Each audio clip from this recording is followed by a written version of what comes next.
Hello বন্ধুরা, সবাই কেমন আছো? আশা করছি সবাই ভালো আছো। Welcome to my blog Sangeeta 95 channel. আমি সঙ্গীতা শুরু করছি আজকে নতুন একটি ব্লগ।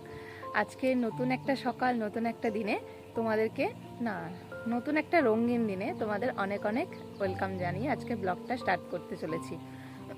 আজকে হচ্ছে রং খেলার আবির খেলার ঠিক পরের দিন। আজকে শনিবার। তো আজকে শনিবার হলো, আজকের দিনটা না একটু কেমন যেন কালকে রাত থেকেই বাড়িঘরগুলো খুব ঘামছে, একটু ড্যাম ওয়েদার। সকালে তো ভীষণ কুয়াশা ছিল, এখনও কুয়াশা আছে, দেখতেই পাচ্ছ। জামা কাপড় এদিকে মেলে দেওয়া হয়েছে, কাচাকুচি হয়ে গেছে। এখন ঘড়িতে সময় হলো রাইট 8টা বাজে, আর বাইরে কিন্তু এখনও ভালো কুয়াশা, দেখতে পাচ্ছ চারিদিকে এরকম ঘোলা ঘোলা ওয়েদার। রোদ এখন হালকা হালকা করে উঠছে। ছাদে এসেছি গাছে জল দিব বলে, কিন্তু এখনও কালকে আমি জল দিয়েছি, অতএব গাছগুলো একদম মোটামুটি জল লাগবে না। তো সেই জন্য ভাবছি এখন আর জল দিব না। আজকে রং খেলা, কালকে একটু খেলেছিলাম অল্প, তোমাদের সাথে সেটা শর্টে শেয়ারও করেছিলাম। আজকে ভাবছি একটু রং খেলবো, জানি না কতটা কি হবে, তবে ইচ্ছা আছে আজকে রং খেলার। এদিকে শাড়ি জামা কাপড় তো রোদে দেওয়া হয়েছে, জানি না কি শুকাবে কিনা, কিছুই বোঝা যাচ্ছে না, কারণ প্রচণ্ড কুয়াশা। রোদ যদি ওঠে তো বলা যাচ্ছে না কি হবে। আর আমার গাঁদা গাছগুলোকে ভাবছি যদি এবার বৃষ্টি নামে, সেটাও ভয় লাগছে। বৃষ্টি নামলে তো আমার এই যে গাঁদা গাছগুলো যে আছে, এই যে গাঁদা গাছগুলো, এগুলোকে আবার সরাতে হবে, না হলে তো নষ্ট হয়ে যাবে, বৃষ্টিতে ভিজলে নষ্ট হয়ে যাবে। কী করবো সেটাই ভাবছি। তো এখন একটু বাজারে যাব, মার্কেটে যাব, একটু বাজার করব। আজকে শনিবার হলো, আজকে সেভাবে নিরামিষ খাওয়ার একটা দিন নেই, ভাবছি আজকে বাজারে যাব, মাংস টাংস কিনবো। তো দেখা যাক কি হচ্ছে। আর আমি যাব মার ওখানে, তো সবটা তোমাদের সাথে শেয়ার করবো, তো সাথে থেকো। কুয়াশা, সকাল থেকে কুয়াশা পড়ছিল, আর আমাদের ওইদিকে তো অতটা নাই, গ্রামের দিকটা তো একটু বেশি কুয়াশা। কি বাবা, রাস্তার তো একই অবস্থা, আর এইদিকে গ্রামের দিকে দেখি। আর আমরা এই গ্রামের এই সাইডে এসেছিলাম, আমাদের বাড়ি থেকে খুব একটা দূর না, কাছেই। এখানে এক ছেলেপরিচিত কাকু আছে, উনি হলো খাসির মাংস কাটলে আমরা এখান থেকে নিয়ে যাই মাঝে মধ্যে। তো একবারে দুই বাড়ির জন্য নিয়েছিলাম। তারপরে আমাদের দোকানে যে কর্মচারীরা আছে, ওনারাও বলেছে পিকনিক করবে, তো সবার জন্য একবারে মাটন কিনে নিয়ে আসা হয়েছে। তো বাড়িতে এসে প্রথমে আগে চাটা খেয়ে চলে আসলাম ছাদে। দেখলাম বেশ ভালোই রোদ উঠেছে, আর রোদটা এখন বেলা বাড়তে বাড়তে আস্তে আস্তে রোদের তাপটাও বাড়বে। তো ভাবলাম যে দুপুরবেলা তো আসবো না, একবারে রাতে আসবো, সেই কারণে একবারে গাছে ভালো করে জল দিয়ে যাচ্ছি, যাতে আর দুপুরে জল দিতে না হয়। তো এগুলো দিয়ে দিয়েছি। আর এদিকে ছাদে না বাড়িতে তৈরি আচার শুকোতে দেওয়া হয়েছে, দেখে এখন ভয়েস ওভার দিচ্ছি ঠিকই, কিন্তু জিভে বেশ জল চলে আসছে। আমার মনে আছে আগেরবারও আমি বাড়িতে গেছিলাম, তবে আগেরবার রং খেলা হয়নি, আমরা খেলিনি। আমার বিয়ের প্রথম বছরে আমি রং খেলেছিলাম, হ্যাঁ তারপরেও খেলেছিলাম, তারপরের বছর সেভাবে আর খেলা হয়নি, আগের দিনটাই খেলেছিলাম আর কি। আমাদের এখানে যে বসন্ত উৎসব হয় বড় করে, তো সেখানেই গিয়েছিলাম, কয়েকজন চেনা পরিচিতর সাথে দেখা হয়েছিল, তো তারা রং টং দিয়েছিল। তো পরের দিনটা আর খেলা হয়নি, পরের দিনটা বাড়িতে সবাই মিলে একসাথে কাটিয়েছিলাম, যেহেতু বাবা মারা যাওয়ার 1 বছর হয়নি, গায়ে রং দেওয়া যাবে না, আমার তো অসুবিধা নেই, বাড়ির সবার আর কি দেওয়া যাবে না, তো সেই কারণে সেভাবে রং খেলা আগেরবার হয়নি, সবারই আর কি খেলা দেখেছি। আর এদিকে তোমাদের সাথে কথা বলতে বলতে আমার গাছে জল দেওয়া হয়ে গেল, তবে এবার ইচ্ছে আছে একটু ভালো করে রং খেলার, তো দেখা যাক কত কি হয়। আর এই যে গাঁদা ফুলটা দেখতে পাচ্ছ, এটা কিন্তু গরমের 12 মাসি গাঁদা, এটা 12 মাস দিবে। তো এইটারই আমি বীজ ফেলে নতুন চারা করেছিলাম, তাতে দেখছো কি সুন্দর ফুল উঠেছে। আর এইটা হলো শীতের ডালিয়া, এখন একদম শেষ সময় চলে এসেছে, আর কয়েকটা দিন বাকি, তারপরে এই গাছগুলো মরে যাবে। এটাও কিন্তু শীতেরই গাঁদা, দেখতে পাচ্ছ গাছগুলো খুব খারাপ অবস্থা হয়ে গেছে, কারণ এগুলো এখন আর বেশি দিন ফুল দিবে না, এটাই লাস্ট ফুল দেওয়া। আর পিটুনিয়া গাছে, পিটুনিয়া তো আমি এই গরমের শীতের পর লাগিয়েছিলাম, শীতের আগ দিয়ে লাগালে আরও বেশি ফুল পেতাম। তো যাই হোক, এখন এটাতেও দিবে, কয়েকটা মাস দিবে, এপ্রিল মাস পর্যন্ত হয়তো আমি পাবো। এদিকে তোমাদের সাথে কথা বলতে আমাদের গাছে জল দেওয়া হয়ে গেল, এখন চলে যাব হলো বাড়িতে, কারণ বাড়িতে মা বলেছে মটনটা তুই করবি, সেরকম কিছু আজকে রান্না হবে না, যেহেতু একটু খেলবো ভেবেছি, তো অত কিছু রান্নার মধ্যে পড়লে না আর খেলাটা আর হবে না, তো সেই কারণে মা বলেছে তুই আসবি, তারপরে এখানে রান্নাবাড়ি তুই করিস।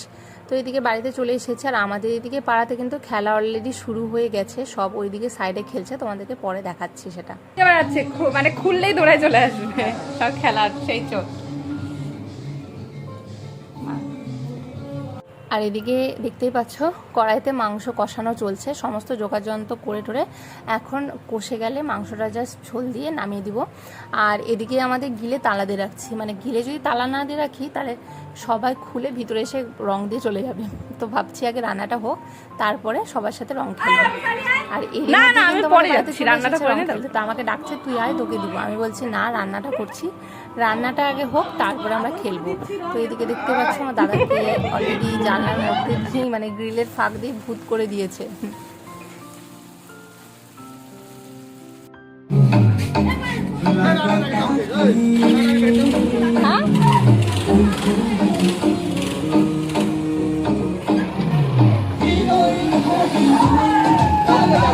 দেখতেই পাচ্ছ জোর কদমে সব ভূত হয়ে গেছে, আমাদের পাড়াতে এরকমই খেলা হয়।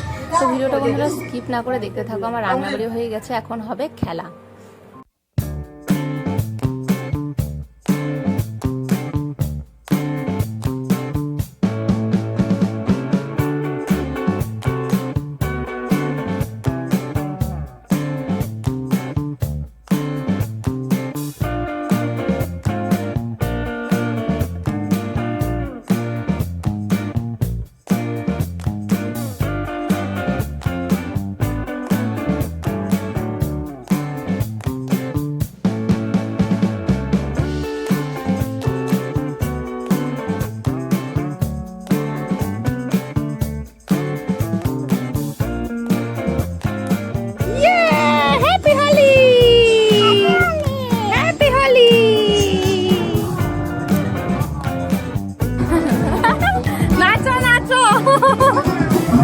যাচ্ছি যাচ্ছি যাচ্ছি। হ্যাপি হোলি।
তো দেখতেই পেলে বন্ধুরা আমার পাড়াতে কিন্তু জোর কদমে খেলা শুরু হয়ে গেছে, চারিদিকে সব বক্স ডিজে বক্স বাজছে। তো সেই কারণে কপিরাইট আসবে জন্য আমি কিন্তু মিউট করে রেখেছিলাম সাউন্ডটাকে, কপিরাইট যদি আসে তো সেই ভয়ে। ওখান থেকে রং খেলে চলে গেছিলাম আমার পাড়াতে যে স্টুডেন্টের বাড়ি আছে, ওখানে ওদের সাথে একটু রং খেললাম, খেলে এদিকে চলে এসেছি একটু ঘুরতে, মানে একটু গ্রাম সাইডে একটু ঘুরতে এসেছি। এখানে আমি আমার বান্ধবীর সাথে রিলস বানালাম, তবে তার সেগুলো আমি আমার শর্টসের মাধ্যমে আপলোড করেছি, অলরেডি কয়েকটা দেখে ফেলেছো তোমরা। তো সেগুলোই করলাম, করে এখন চলে যাচ্ছি বাড়িতে। আর কয়েকটা ফটোশ্যুট করলাম, কারণ গ্রামের সাইডে ফটোগুলো কিন্তু খুব সুন্দর আসে। তো সেই কারণে এখানে এসেছিলাম। স্নান করবো, দেখি নদীতে যাওয়ার ইচ্ছা আছে, যদি পারি তো যাবো, যদি যাই তাহলে তোমার সাথে শেয়ার করবো। তুমি যাবা নদীতে? যাবা? যাবে। ওদিক থেকে ঘুরে বাড়িতে যেই এসেছি, আর আমার বাড়ির সামনে যে রং খেলাগুলো হচ্ছিলো সবাই মিলে ওকে ধরেছে, যে যা পারছে সমস্ত রং দিতে ওকে চুবালো, তার সাথে রঙের গোলা জল দিয়েও চুবালো। আর কি বলবো, আমাকে তো ডাকছিল, ভাগ্যিস যায়নি, আমার ওই বার্নিশ টার্নিশ রঙগুলো পছন্দ হয় না, ভীষণ খারাপ লাগে আমার, তো সেই কারণে যায়নি। না গিয়ে বেশ ভালোই করেছি, গেলে পরে আমার অবস্থা ভীষণ খারাপ হয়ে যেত, মোটামুটি টানাটানি করছিল, আমি যাইনি। আর এইদিকে তারপরে চলে গেছিলাম নদীতে গেছিলাম জন্য সমস্ত রঙগুলো আমি ডলে ডলে তুলে দিতে পেরেছি, বাড়িতে হলে 2 দিন সময় লাগতো। তো যাই হোক ভালো মতো স্নান টান করে নিয়েছি, আর ওদিকে ফোন নিয়ে যায়নি, সেই কারণে তোমাদের সাথে শেয়ার করা হয়নি। গিয়ে দেখি অনেকেই বেশ ভালোই স্নান করছে ওখানে, তারপরে বাড়িতে এসে দুপুরের লাঞ্চ করে নিয়ে এখন একটু বাইরে এসে বসলাম। এখন ঘড়িতে সময় ওই 4:30 মতন বাজে। ও তো রং খেলে ভীষণ টায়ার্ড হয়ে পড়েছে, তাই একটু শুয়ে আছে। বিকেলে ভাবছি ঘুরতে যাব, যদি ঘুরতে যাই তাহলে তোমাদের সাথে সেটা শেয়ার করব। তো বন্ধুরা আসছি আবার কিছুক্ষণ পর, সাথে থেকো। এরপরে সোজা চলে আসলাম একদম বিকেলবেলাতে। বিকেলবেলা মনে হচ্ছিল একটু ঘুরতে গিয়ে কিছু খাবো, তবে গোটা শহরটা ঘোরা হয়ে গেল, মানে আমাদের বালুরঘাটের টাউনের গোটা জায়গাটা ঘোরা হয়ে গেল, কোথাও ফুচকা খুঁজে পেলাম না। তো কি আর করব, অগত্যা আমাদেরকে এখন বাড়ি ফিরে যেতে হচ্ছে। আমরা অনেকক্ষণ আগে বেরিয়েছিলাম, গোটা শহরটা রাউন্ডা হয়ে গেল, তাই না বলো? কিন্তু কোথাও ফুচকার দোকান পেলাম না। মানে মনে হচ্ছে কি আজকে সানডে, মানে লকডাউনের মতন মার্কেট, মানে গোটা রাস্তাঘাট একদম ফাঁকা, মানে কোথাও লোকজন নাই, তাই না? মানে একটা পশু পাখিও দেখা যাচ্ছে না। হ্যাঁ থাকতে পারে। তারপরে যে ঠান্ডার বোতলটা, এটা এখন নিয়ে যাব আর কি, বাড়িতে নিয়ে আমাদের খাওয়া দাওয়া হবে। পিছনে অন্ধকার। আজকে বেলা করে খাওয়া হয়েছিল জন্য ভেবেছিলাম যে ফুচকাটা খেলে একটু ভালো লাগবে। তো কি করবো, ফুচকা যখন পেলামই না, তাই ঠান্ডাটা তো নিয়ে যাচ্ছি। তো যেতে যেতে দেখলাম আইসক্রিমের দোকান বসেছে, তো ভাবলাম ওখান থেকে ফালুদা কিনবো। তো গিয়ে দেখি ফালুদাটাও শেষ হয়ে গেছে। তো কি আর করবো, বাড়ির সবার জন্য কুলফি নিয়ে গেলাম। আজকের ব্লগটা বন্ধুরা এখানে শেষ করছি। যদি ভিডিওটা ভালো লেগে থাকে অবশ্যই পাশে থেকো, আর নতুন কেউ হয়ে গেলে অবশ্যই চ্যানেলটাকে সাবস্ক্রাইব করে দিও। খুব শীঘ্রই আসছে কিন্তু আরও একটা নতুন ব্লগ নিয়ে। চেস চেস করে, চেস চেস। কেমন রং খেললাম? দাম রং খেলছো?